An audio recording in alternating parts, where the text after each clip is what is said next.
1월 14일 주일 매일 성경 본문 말씀은 신명기 6장 1절에서 9절입니다. 신명기 6장 1절은 이것이 곧 명령과 규례와 법도다로 시작합니다. 이어서 명령과 규례와 법도에 대한 구체적인 설명이 나오는데 가장 먼저 너희 하나님께서 명하신이라는 문구가 나옵니다.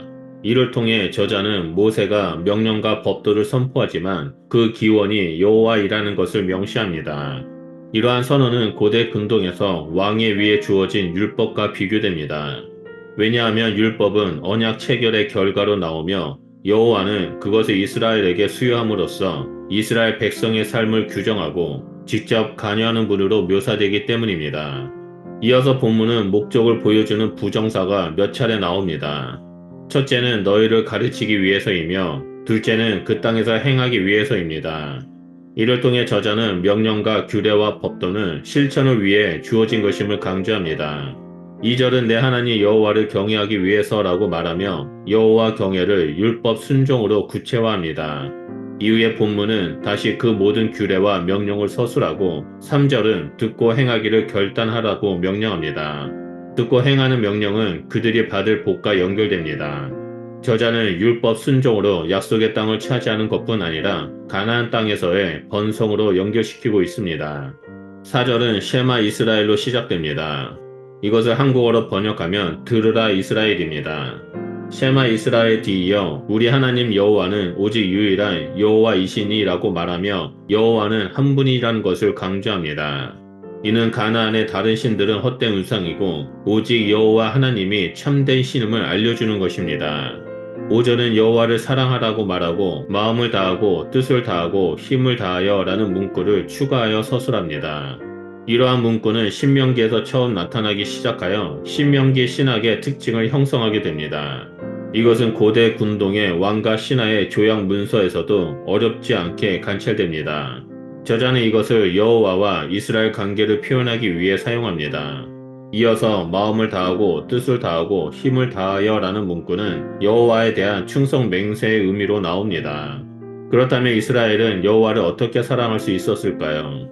그것은 바로 6절의 이 말씀을 마음에 새기는 것입니다. 고대로부터 군동 지역은 마음이라는 신체의 일부를 특별하게 여겼고 그것을 인식의 중심이며 교육의 중심으로 간주했습니다. 여기서 마음에 새기다라는 말은 말씀의 내면화를 가리키는 것으로 구약 성경에서 신명기에 처음 나올 뿐만 아니라 이후에 토라를 마음에 기록하다를 표현할 때에도 중요하게 사용되었습니다. 이러한 표현은 여호와의 말씀을 끊임없이 상고하고 인지해야 함을 가리킵니다. 5절과 6절에서 여호와의 말씀을 기억하고 교육을 받아야 하는 대상이 너라고 나옵니다.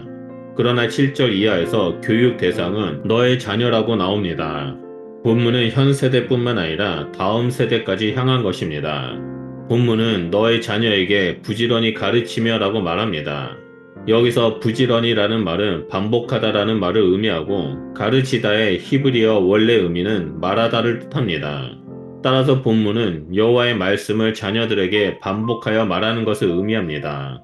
이어서 본문은 앉았을 때, 걸어갈 때, 누워 있을 때, 일어날 때, 즉 모든 시간과 공간에서 말씀을 반복하여 가르치라고 강조합니다. 덧붙여 저자는 여호와의 말씀을 손목과 미간에 붙이라고 말합니다. 이에 유대인은 새 말을 성구 상장에 담아 심장에 가깝게 왼쪽 팔뚝에 메었습니다. 또한 9절에 내 집 문설주는 각 개인의 집 출입구에 세운 문설주를 말하고 바깥문은 성문을 의미합니다. 내 집의 문설주와 바깥문은 개인 집을 출입할 때에도 성문을 출입할 때에도 늘 하나님의 말씀이 눈에 띄도록 그 입구에 말씀을 기록해 놓으라는 명령입니다.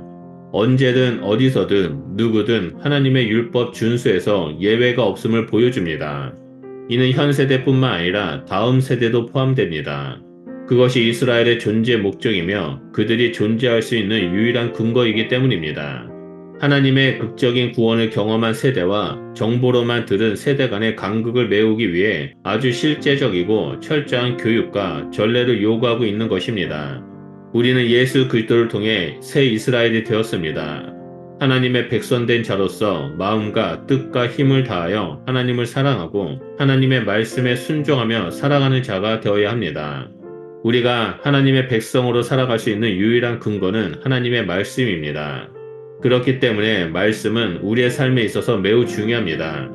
말씀이 없는 신앙은 종교 생활에 불과하고 말씀이 없는 백성은 결국 자신의 소견대로 살아가게 됩니다.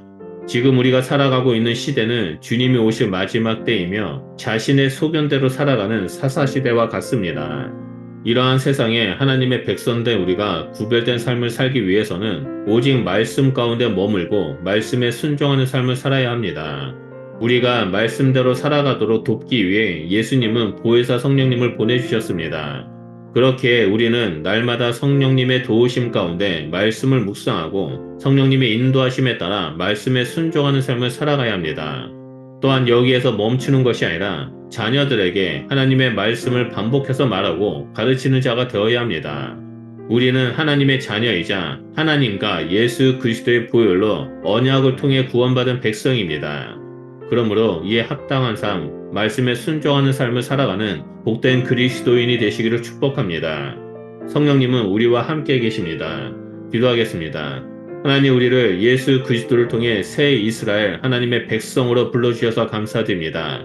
우리는 하나님의 백성된 자로서 마음과 뜻과 힘을 다하여 하나님을 사랑하고 하나님의 말씀에 순종하며 살아가는 자가 되겠습니다. 그럴 때 하나님께서 우리와 늘 함께하여 주시고 하나님의 살아계심을 경험하면서 왕되신 하나님과 이 땅에서 나그네의 삶을 살아가는 자가 될 수 있도록 인도하여 주시옵소서. 그래서 결국엔 하나님께서 다스리시는 저 천국 땅에 들어가 하나님과 함께 영원한 삶을 살아가는 저희들이 될 수 있도록 인도하여 주시옵소서. 우리의 삶의 인도해 주심에 감사드리며 예수 그리스도의 이름으로 기도드립니다. 아멘.